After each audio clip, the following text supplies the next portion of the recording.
So recently in going downtown, I noticed that somebody has taken the time to Kony 2012 all of the sidewalks in downtown where I live. And it's everywhere. There's stencils, there's chalk. The whole sidewalk is Kony 2012.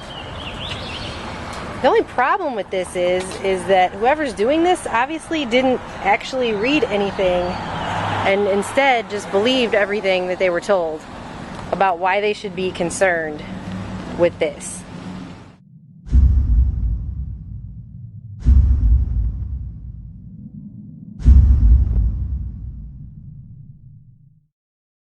Have you seen Joseph Kony?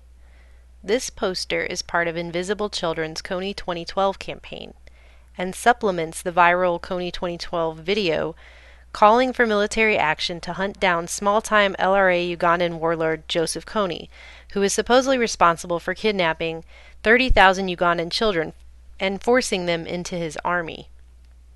While those facts have yet to be validated, I have confirmed that the Kony 2012 campaign has indeed been able to recruit its own child army.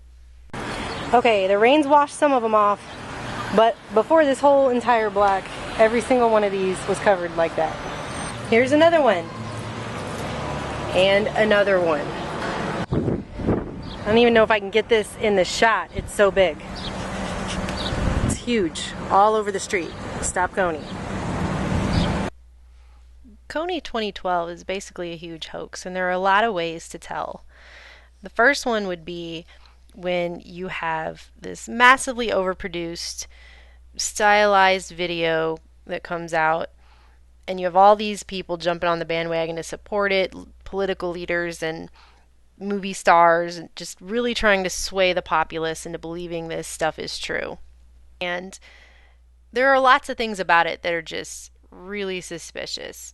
The first one having to do with the fact that Kony is this horrible bad guy. As you can see on the posters, he's the worst. He's standing next to Osama bin Laden and Hitler to give you that image of just how horrible he is, when in reality the Ugandan president, Museveni, has actually enslaved more child soldiers in Uganda than Kony ever could have dreamed of doing.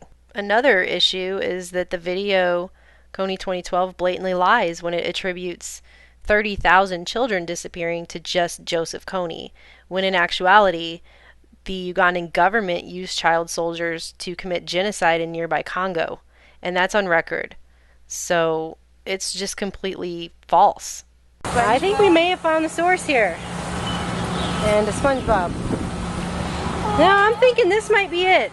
This ginormous one right here. Kony 2012, and it's brought to you by First United Methodist Church. There you go. There's the big one. Farmer Youth Center, Kony 2012. And look, check it out. He's the worst. Kony 2012 is the worst.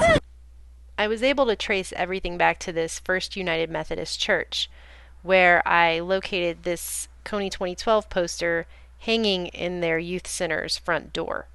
The poster shows Joseph Kony with Osama bin Laden and Hitler at his back shoulder.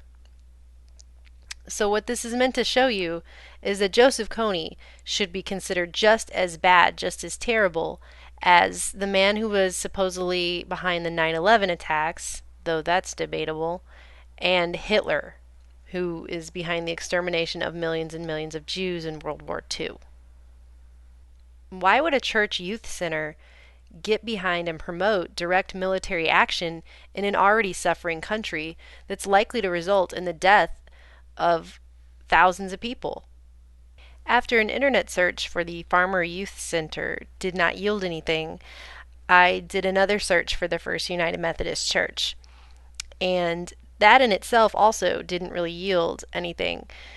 So I decided to do a host search for the term Kony to see if anything on the First United Methodist Church's website was in any way related to Kony just by a keyword. And what I came up with was the First United Youth's Facebook page.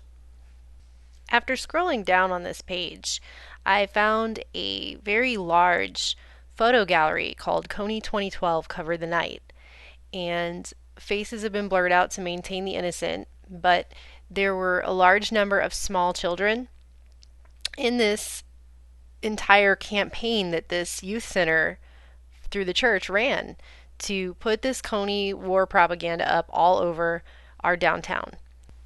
Apparently, the night started by showing the children the Jason Russell Kony 2012 film that's now been seen by hundreds of millions of people to really play on their emotions and get them on board to this idea that there's this really horrible bad person in another country doing really horrible bad things to children, and that we need to intervene right away and just really get them amped up for their mission of covering our town with propaganda.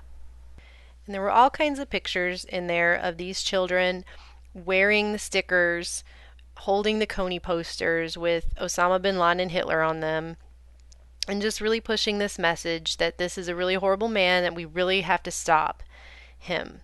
Even though these children are young enough that they have absolutely no concept of war or what that actually would mean, the devastation that that would bring to the Ugandan people and to their country. This is apparently regardless of the fact that Jason Russell, Invisible Children co-founder and star of the Kony 2012 video, was detained for public intoxication and public masturbation and subsequently hospitalized for a bizarre tirade he had just weeks after the release of the Kony 2012 video. Another senior official at the Invisible Children's charity, Jedediah Jenkins, director of ideology, apparently put this video up of himself swigging Smirnoff vodka and bragging about how he took $900,000 of a $1 million grant towards Haiti, children in Haiti, and kept it for himself.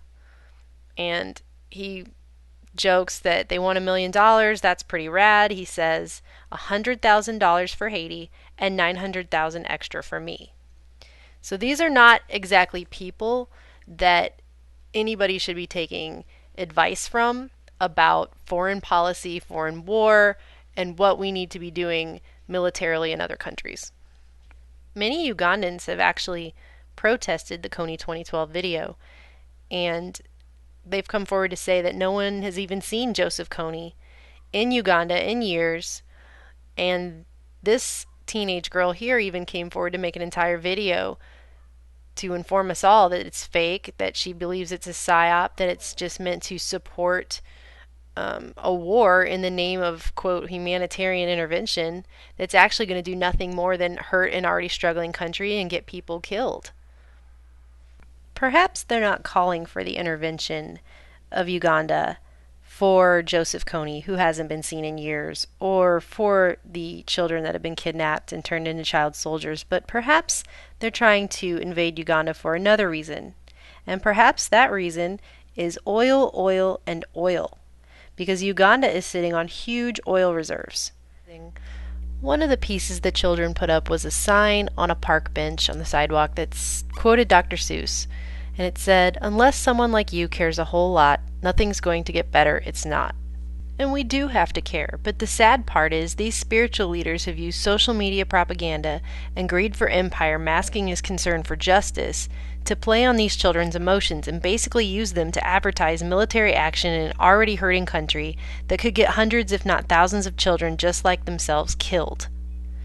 After following this Kony 2012 message in my city streets and tracing it back to its original source, I had a nice long talk with my own daughter about the importance of critical thinking skills. We can't just believe everything we see. We have to be able to think for ourselves. We have to question, research, and ultimately make up our own minds, instead of blindly letting others tell us what to think and how to feel. What they should really ask themselves is who benefits from this situation. And they should realize that violence can't be solved with more violence.